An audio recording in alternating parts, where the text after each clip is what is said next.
Section 2.6, the last section of this chapter, is on polynomial and rational inequalities. So we're going to be looking at polynomial and rational functions, but with inequalities in them. And you can read through this. It's basically the same as your typical inequality information. But read through that, and then we're going to look at some examples. So here it says to solve for x. So the first thing we need to do is distribute through the x here. So x squared minus 2x. And then we'll get the 15 over. I'm going to go ahead and take that over. So subtract 15 from both sides. And we've got a quadratic function less than or equal to 0. We solve this for 0 just like you would any other. So what multiplies to give us 15, that adds to give us negative 2, negative 5, and 3. And so we set x minus 5 equal to 0, and x plus 3 equal to 0, and we get 5 and negative 3. Okay, so at this point what we do is draw a number line. It doesn't have to have all the numbers on it. We're just going to put negative 3 and 5 on here. And what we want to do is we want to find we want to find the y value for x values on either side of negative 3 and 5 and between. Okay, and when we do that, we're just going to determine if it's positive or negative. And since our quadratic function is less than or equal to 0, then that will tell us which part is going to be considered in the graph. So let's do negative 4 and 0, because that'll be nice and easy. And let's do 6. So we just plug in. So I'm going to plug in once we've got everything on one side there. So we've got negative 4 squared minus 2 times negative 4 minus 15. And that gives us 9.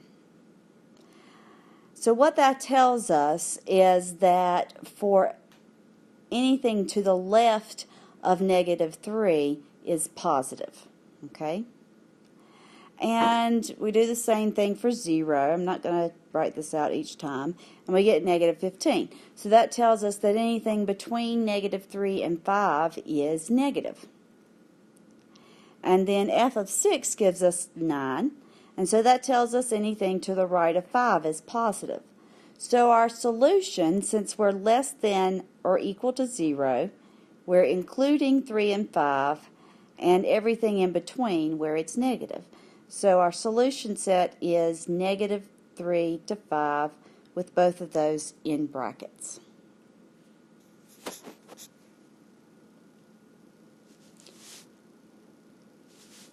Example 2, I think I've got, it's not example 2 yet. So basically we are including negative 3 and 5, so I'm going to put solid dots there, and it's everything below the x-axis there. Okay, so example 2, we have this here, and again we're going to solve. We can go ahead and say x minus 2 is equal to 0 and x plus 3 is equal to 0. We don't have to worry about that squared there because it's just telling us the multiplicity.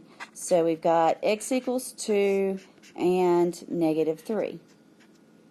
So we do the same thing. We've got negative 3 and 2. And so we need numbers on either side here. And so we'll do f of negative 4. Just plug that in. That'll give us negative 36. So that makes everything to the left of negative 3 negative. F of 0 will give us a positive 12. So between negative 3 and 2 is positive. And f of, we'll just use 3, gives us a positive 6. Okay, so we want everything that is greater than 0. Notice it says not greater than or equal to, just greater than 0. Okay, so it's between negative 3 and 2, but it's also from 2 to infinity. The problem here is because it's greater than, not greater than or equal to, we do not include the 2. So your solution is, in parentheses, negative 3 to 2, unioned with 2 to infinity. So it's everything from negative 3 over, but not including negative 3 or 2. And all that noise is my kitten running around like a crazy thing. So sorry about that. Okay, so here's our picture of the graph, and so you can see at 2 we have a solid dot, and we've got a solid dot at negative, or open dot, excuse me, and everything above here gets shaded. For example 3, same type deal. This is a perfect square trinomial, so it's 2x minus 5 squared is less than or equal to 0. So we say 2x minus 5 is equal to 0. And so x is, we add 5 to both sides and divide by 2, we get 5 halves. Or I'm going to change that to a decimal just to make it a little bit easier to understand. It's 2.5. So the only thing on our number line now is 2.5. And so we just need to do this twice. To the left of 2.5, 0 would be nice and easy. That gives us a positive 25. And to the right of 2.5, we'll just do 3. That gives us a positive 1.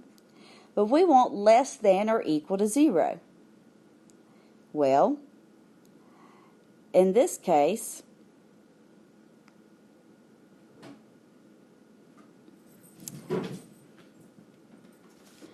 we are not less than anywhere, but we are equal to 0 at 2.5. So the only solution here is the point 2.5. Okay, so right there is our only solution, because there's nowhere else that is less than.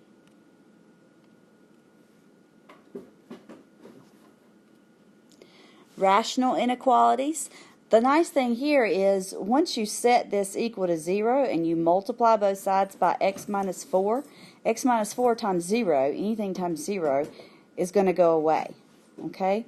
So all you've got left is what's on top once you set equal to 0. So when you're doing rational inequalities, when you're solving rational equations for 0, you don't have to worry about the bottom.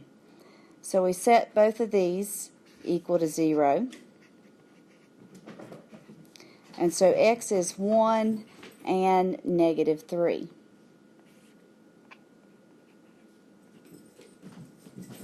Okay? And we plug in. So,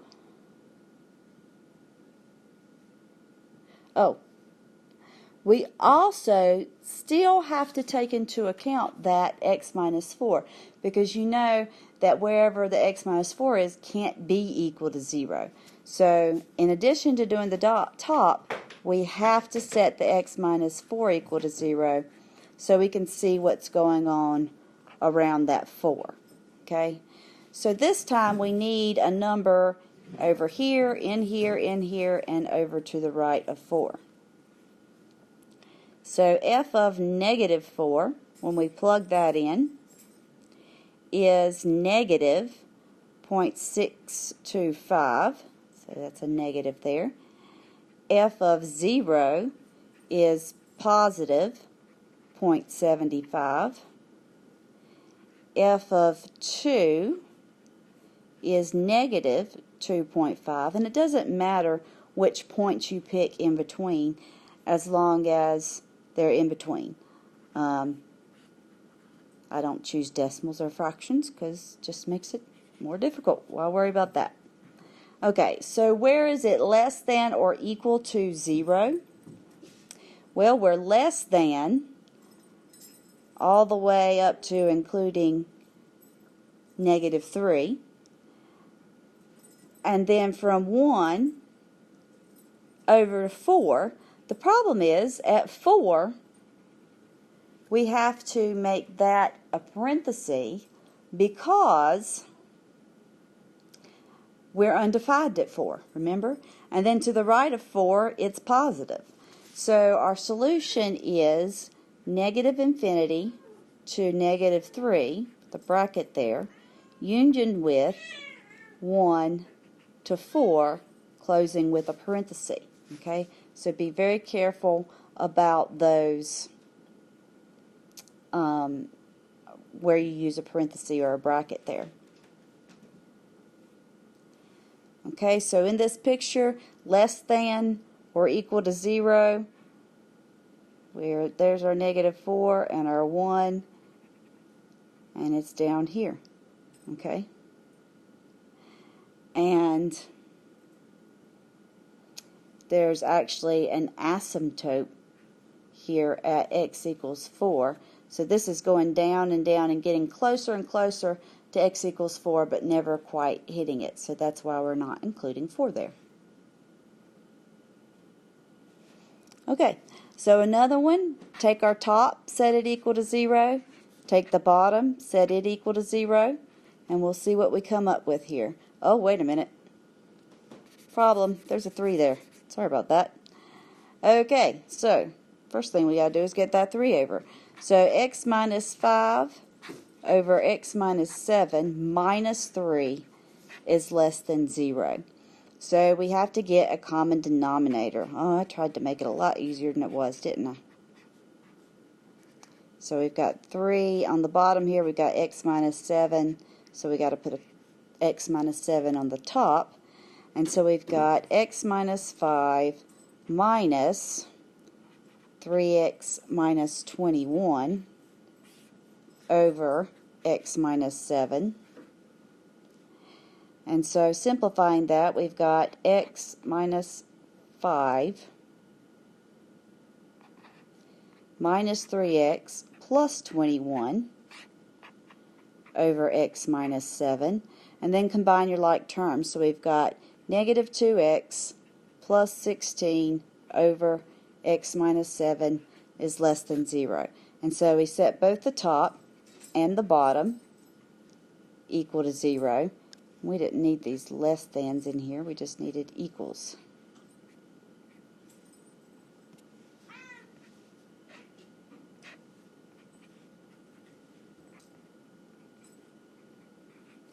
And x minus 7 equal to 0. So x is, get the 6 over and divide, or that's a 16 over and divide by 2, so x is 8 or x is 7. So we'll come over to the next page and put our 7 and our 8 on the number line. Since it's just less than, then we're going to have open dots or parentheses there, and we need to plug in. So f of 0 is negative 2.29. F of, we're going to have to use a decimal this time, 7.5 is positive 2, and f of 9 is negative 1. So where are we greater than, or what was it, less than?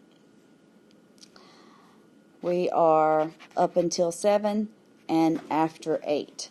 So using parentheses, we've got negative infinity to 7 unioned with 8 to infinity. Okay, so where is it less than 0? You can see here. And then we've got an asymptote at 7. And then over here at 8, it's crossed back below the x-axis.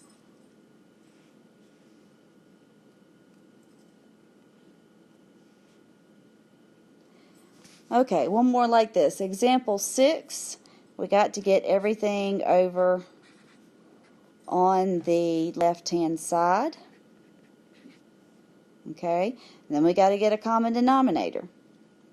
So we've got, that's a 1. That will make a difference. So we've got to multiply this one by x minus 2. Put that on the top. And then the other one we need to multiply by x plus 6.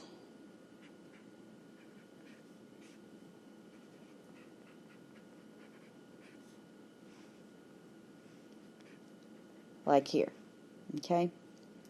Okay, so we've got our common denominator.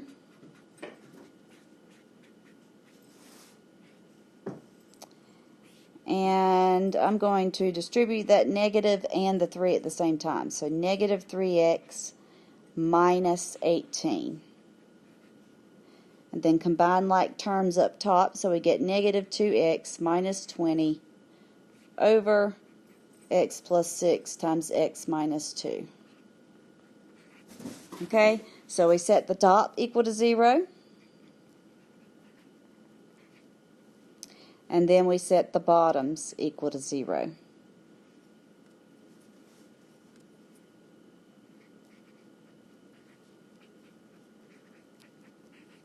So on the top, add 20 to both sides and divide by negative 2. So x is negative 10. And then on the bottom, we've got negative 6 and 2.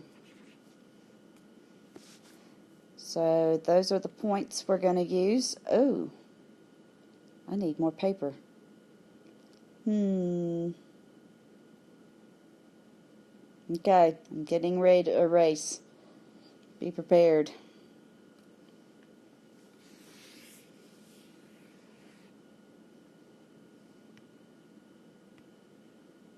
Okay, so we're plotting negative 10, negative 6, and 2, and we need to plug in. So we've got f of negative 11, need something between negative 10 and negative 6, so negative 8 will work. I'm going to do f of 1 and f of 3. So f of negative 11 is a positive 0.03. F of negative 8 is negative 0.2. F of 1, we could have used 0, couldn't we? F of 1 is a positive 3.14. And F of 3 is negative 2.9. Okay, so we are greater than only, oh, wait a minute, have I done something wrong here? Because I've got, let me stop and look at this. Okay, got it figured out. I had something wrong written on my paper. Okay, so our solution then is negative infinity to negative 10, and we're going to include that because it's greater than or equal to, unioned with negative 6 to negative 2.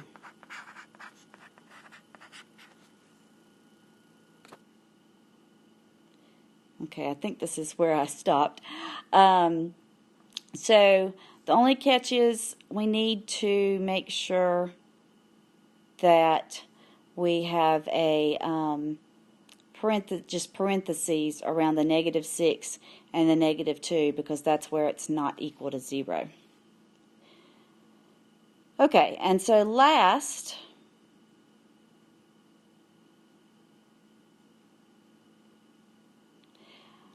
we've got this example. I had thought I was recording and wasn't, so that's why all this is here. Get rid of it.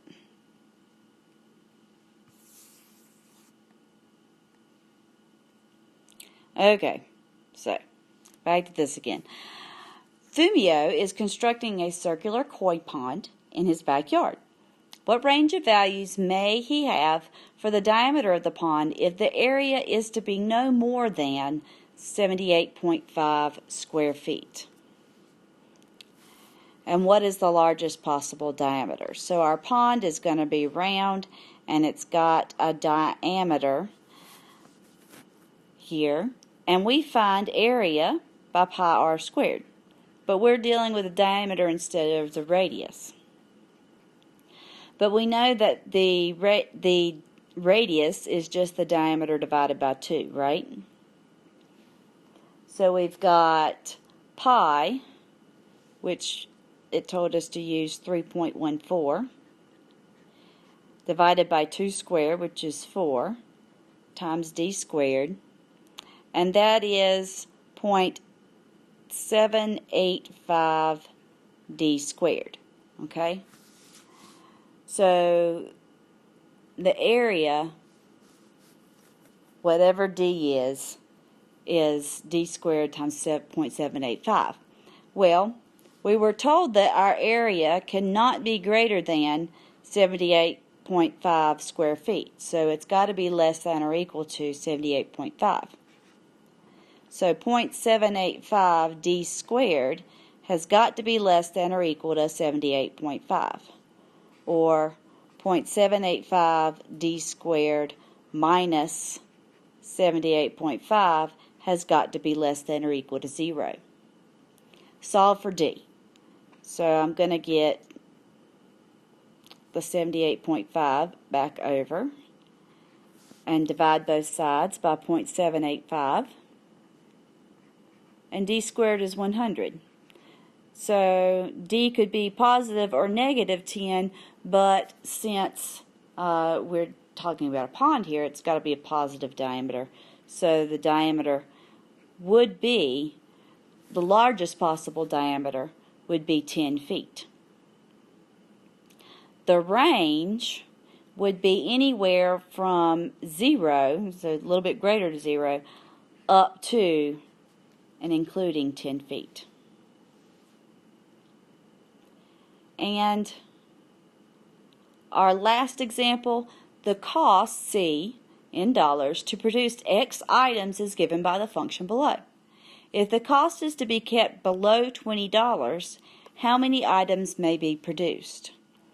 So our cost function here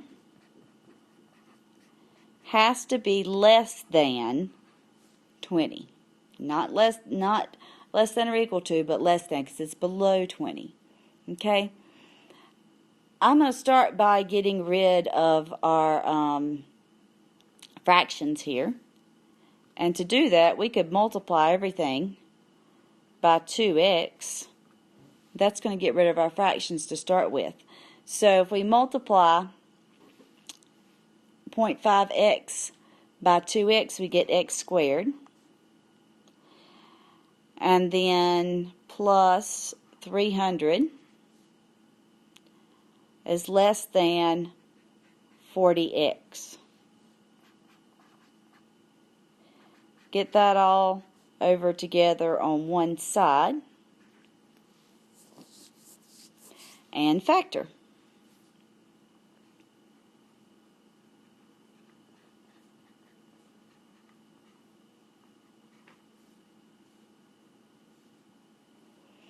Okay?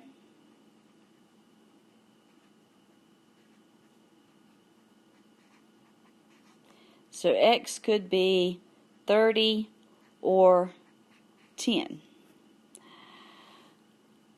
But we need to stay under $20, so we need to keep this negative or below 0. Okay? So if we plot these, we've got 10 and 30. We'll find f of 0, f of 20, and f of 40. F of 0 is positive 300. F of 20 is negative 100. And f of 40 is positive 300. And we want to be less than 0. So it's going to be between 10 and 30.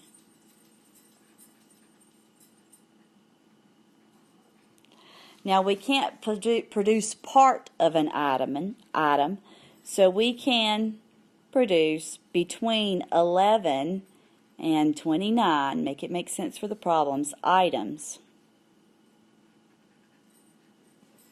Okay, and that concludes sections 2.6 and chapter 2.